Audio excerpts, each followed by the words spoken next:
Pinagtibay ng Department of Education ang pagtaas ng salary subsidy para sa mga kwalipikadong private school teachers sa ilalim ng Education Service Contracting Program. Bagay na ikinatuwa naman ni House Speaker Martin Romualdez na nanawagan din ng pantay na suporta para sa lahat ng mga guro. Mula sa Batasang Pambansa, may detalye si Sofia Potenciano live.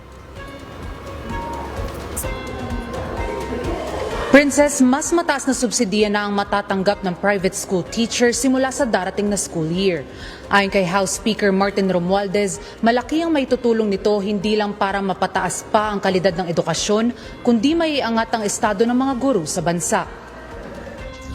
Bunsod ng mas pinalakas na suporta para sa mga guro, mas tinaasan pa ng Department of Education o DepEd kamakailan ang salary subsidy o TSS ng qualified private school teachers. Ayon sa DepEd, kasabay ng pagsisimula ng school year 2025 to 2026, itataas na sa 24,000 pesos ang annual TSS para sa mga guro na nagtuturo sa ESC students sa pribadong paaralan, bilang bahagi ng Education Service Contracting Program.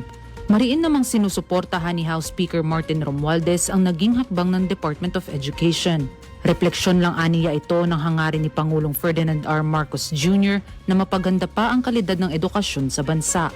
Binigyan din ni Speaker Romualdez ang mahalagang gampanin ng private school teachers sa pagsugpo ng overcrowding sa mga pampublikong paaralan.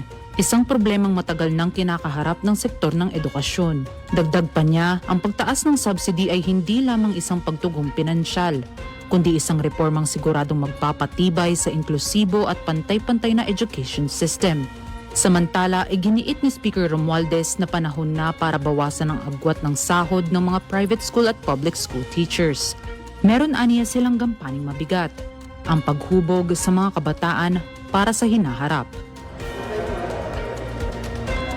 Tiniyak ni Speaker Romualdez ang suporta ng 20th Congress kay Pangulong Ferdinand R. Marcos Jr.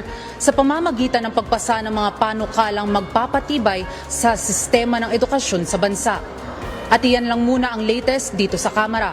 Para sa totoong balita sa Bagong Pilipinas, Sofia Potenciano, Congress News. Maraming salamat, Sofia Potenciano.